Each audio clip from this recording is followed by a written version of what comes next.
இப்போ அதிகாரங்க அங்கே பண்ணின்னு அங்கே சாகுறாங்கன்னா நம்ம என்ன பண்ண முடியும்? எங்களை போட்டு சாவடிக்கிறாங்களே. நம்ம ஒரு லாபம் வரலனால நஷ்டமாச்சு வராமல் இருக்கணும்ல. இதே நிலமை இப்படி போய்கிட்டே இருந்தாக்கா ஊரை விட்டே போக வேண்டியதுதான். ஓட் போயிட்டு இருந்தா அங்கே ட்ரம்ப் தான் வதிக்கணும். வேற என்ன, அவர் தான் காரணமே முக்கால்வாசி. கொரோனாலாம் ஒன்றுமே இல்லை, அது நம்ம ஸ்டேட்டில் நடக்குது. இது உலக போர் மாதிரி இது. இதெல்லாம் ரொம்ப நமக்கு ப்ராப்ளம் தான் தரும். விலை ஏற்றினாலும் கடைக்கு ரெண்டு கொடுத்து தான் ஆகணும், இல்லைனாலும் கடைக்கு ரெண்டு கொடுத்து தான் ஆகணும். அந்த நிலைமையில் தான் இருக்குது இப்போ.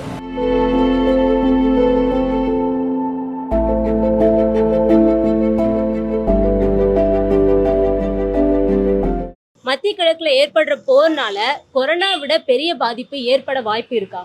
இன்னைக்கு நிறைய பேர் அதான் சொல்றாங்க. நம்மளோட அண்டை நாடான பாகிஸ்தான்ல கூட ஆன்லைன் கிளாஸஸ், ஒர்க் ஃப்ரம் ஹோம்னு பல மாற்றங்கள் உருவாக ஆரம்பிச்சிட்டு, ஏன் அண்டை நாட்டுக்கு போகணும்? பக்கத்துல பெங்களூர்ல கூட சிலிண்டர் தட்டுப்பாடுனால நிறைய ஹோட்டல்ஸ் க்ளோஸ் பண்ணிட்டாங்க.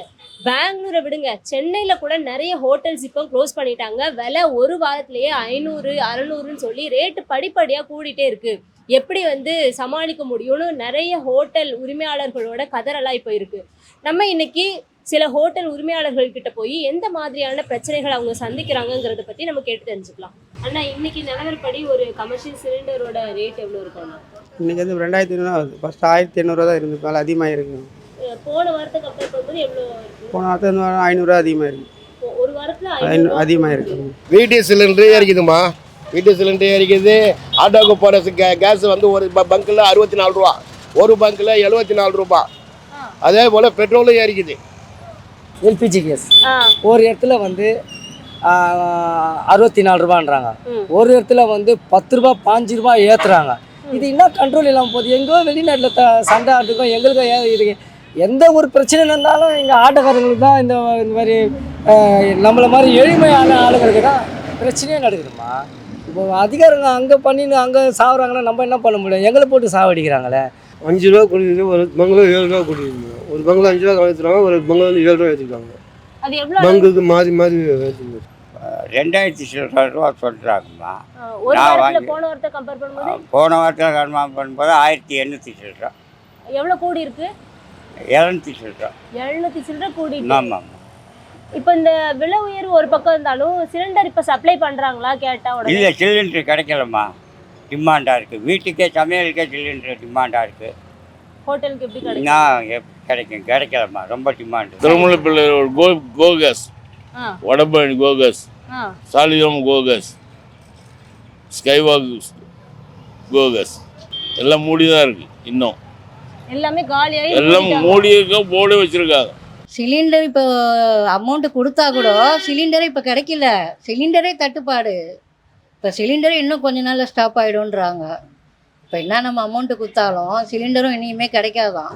இன்னும் அதுவே இன்னும் எவ்வளோ நாளுன்னு தெரில நமக்கு. அதிக விலை கொடுக்க நம்ம ரெடியாக இருந்தால் கூட கிடைக்க வாய்ப்பு இல்லை. 2 நாளாக லோடே வரல. நாளைக்கெல்லாம் எப்படி பிரியாணி போடுறதுன்னு தெரில. இப்போ விறகடுப்பில் தான் பிரியாணி போடணும். இல்லைண்ணா அதில் இன்னும் ரேட்டு கூட அதிகமாக இருக்குது. ஒரு குண்டு விறகடுப்பு 450 ரூபா. ஒரு நாளைக்கு நாங்கள் எத்தனை விறகடுப்பு வாங்குறதுன்னு தெரியல. ஆனால் சிலிண்டர் இல்லாமல் ரொம்ப கஷ்டமாக இருக்குது. இந்த ஈரான் போர் வந்துட்டேன்னு சொல்கிறாங்கம்மா. ஒரு வாரம் தான் ஆகுது. ஒரு மாதம் கூட ஸ்டாக் இல்லாமல் ஒரு நாடு இருக்கும். அது இவ்வளோ பெரிய நாடு. இப்போ ஒரு வாரம் தான் போர் ஒரு மாதம் 2 மாதத்துக்கு உள்ள ஸ்டாக் இருக்கும் இல்லைம்மா. அதையாவது கொடுக்கணும். கொடுக்கலையே என்ன செய்கிறது? அதுக்குள்ளே இல்லைன்னே சொல்ல. ஆமாம், இல்லைன்னே ஒரு வாரம் 10 நாள் ஆகுங்கிறாங்க. வருமானம் சந்தேகம் தான். ஒரு வாரத்தில் ஒரு சிலிண்டர் தான் தராங்க. ஒரு வாரத்தில் ஆமாம், சிலிண்டர் இல்லைன்னா நாங்களும் அது மாதிரி தான் கடை மூட வேண்டியது வரும். எப்படி மேனேஜ் பண்ணுறீங்க? தான் கிடைச்சா தான், இல்லைன்னா மூட வேண்டியது தான் வரும். ஒரு வாரம் எப்படி என்ன பண்ணுறது தெரியல. ஒரு வாரமாக இருக்குது. அடுத்த வாரத்துக்கு காலியாயிரும். இந்த ஒரு வாரத்துக்கு மட்டும் இருக்குது. அடுத்த வாரம் கிடைச்சா தான் கடை லீவ் விட வேண்டியதாக வரும். சென்னையில் நிறைய கடை. ஆமாம், இப்போ லீவ் விட்டு தான் இருக்குது. அதே மாதிரி எங்கள் கடையும் பொருள் கிடைக்கலாம், லீவ் விட்டு தான் ஆகணும். என்ன பண்ணுறது? அதனால் போப்போம். இப்போ யூஸ்வலாக எப்படின்னா நீங்கள் கேஸ் சிலிண்டர் புக் பண்ணுவீங்க? ஆன்லைனில் நேரில் போய் வாங்குவீங்க? இல்லை, ஆன்லைனில் தான் புக் பண்ணுறது. எங்களுக்கு ஒரு ரெகுலர் கஸ்டமர் இருக்குது. அவர் தான் தருவார். கரெக்டாக அவர் கால் பண்ணால் அவர் போட்டுருவார் எடுத்தாந்து. இப்போ இல்லைன்றாங்க, ரொம்ப ரேட்டு அதிகமாகிடுச்சு, ஓகேவான்றாங்க. எக்ஸ்ட்ரா ரொம்ப அதிகமாக இருக்குது. 3000 ரூபாய்மா ஒரு சிலிண்டரு கமர்ஷியலு.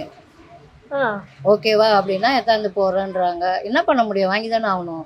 ஹோட்டலாச்சே, திடீர்னு டக்குன்னு மூட முடியாது. நாங்கள் வேறு இப்போ தான் ஒரு வருஷம் தான் ஆயிருக்கு ஓப்பன் பண்ணி. இப்போ நாங்கள் மூடலாம் முடியாது. எவ்வளோ ரேட்டாக இருந்தாலும் வாங்கி தான் ஆகணும். அதே மாதிரி நாங்கள் ஃபுட்டு ரேட்டையும் ஏற்ற முடியாது. வீட்டுக்கே புக் பண்ணி ஒரு வாரம் ஆச்சு, சிலிண்டர் இல்லை. நாங்கள் இதில் தான் செஞ்சுக்கிட்டு இருக்கோம். ரேட்டும் அதிகம், ரேட்டும் அதிகம், சிலிண்டர் டிமாண்டும் ரொம்ப கூட இருக்கு.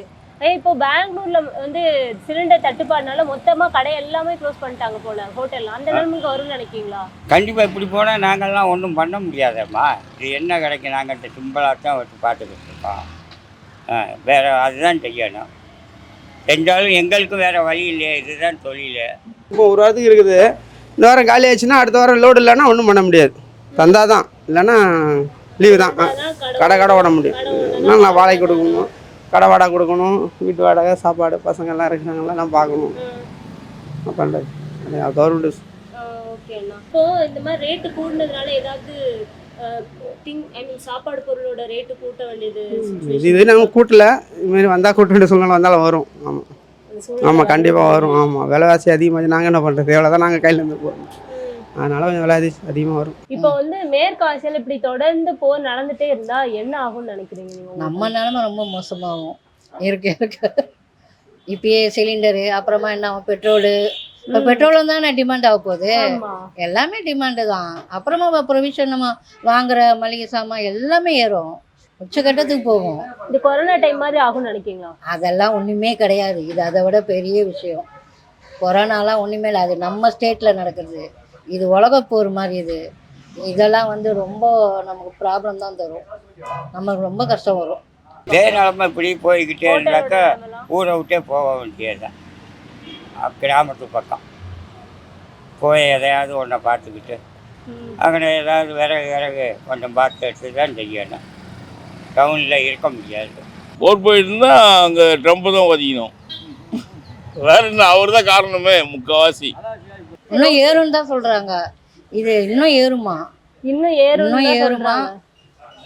ஆனால் நம்மளால் என்ன பண்ண முடியாது. அதுக்காக நம்ம இங்கே ஃபுட்டை ஏற்ற முடியாது. ரேட்டு ₹1 கூட ஃபுட்டு ஏற்ற முடியாது. அதே ரேட்டு. டிஷ்ஷஸ் நீங்கள் எதுவும் கம்மி பண்ணியிருக்கீங்களா? என்ன எதுவுமே கிடையாது. எல்லாமே அப்படியே அதே மாதிரி தான் கொடுத்துன்னு இருக்கும். இப்போ ஏதாவது நீங்கள் ஸ்டெப் எடுத்திருக்கீங்களா? ஏதாச்சும் டிஷ்ஷை கம்மி பண்ணியிருக்கிறது? இந்த டிஷ்ஷஸ்லாம் டிஷ்ஷு கம்மி பண்ண முடியாது. கடை க்ளோஸ் பண்ண தான் ஆகணும். டிஷ்ஷு கம்மி பண்ணால் கடை வாடகை கொடுக்கணும், எல்லோரும் சம்பளம் கொடுக்கணும். வெறும் பிரியாணி மட்டும் போட்டால் எப்படி நாங்கள் வியாபாரம் பண்ண முடியும்? டிஷ்ஷெலாம் கம்மி பண்ண முடியாது. கடையை தான் லீவ் விடணும். ரேட்டு கூட்டுற மாதிரி ரேட்டு கூட்டினாலும் ஒரு நாள் வருவாங்க, அதுக்கப்புறம் வரமாட்டாங்க இல்லையா? நாங்கள் வந்து எதனா கஸ்டமர்கிட்ட சொன்னால் எதுக்கு அவ்வளோ கேட்குறீங்க இவ்வளோ கேட்குறீங்கன்றாங்க. ஆனால் இவ்வளோ ஏறிக்கிறது அவங்களுக்கு தெரியல. அது எங்களுக்கு தான் இந்த பங்கில் போடும்போது தான் தெரியுது. கண்டிப்பாக விலை ஏற்றணும். சிலிண்டர் கிடைக்கலைன்னா ஒன்றும் செய்ய முடியாது. ஹோட்டலில் மூடிட வேண்டியது. இல்லை, நாங்கள் கொஞ்சம் அதை பற்றி தான் பேசிகிட்டு இருக்கோம். ரேட்டு எப்படி சமாளிக்க முடியுமா, இல்லை வேறு எதுனா பண்ணலாமான்னு. கருவிட ஆக மாட்டேங்குது. இது ஏன் எங்கே போய் என்ன சொல்கிறது? நாங்கள் அது கூட்டம் எப்படி அவங்க கேட்பாங்க.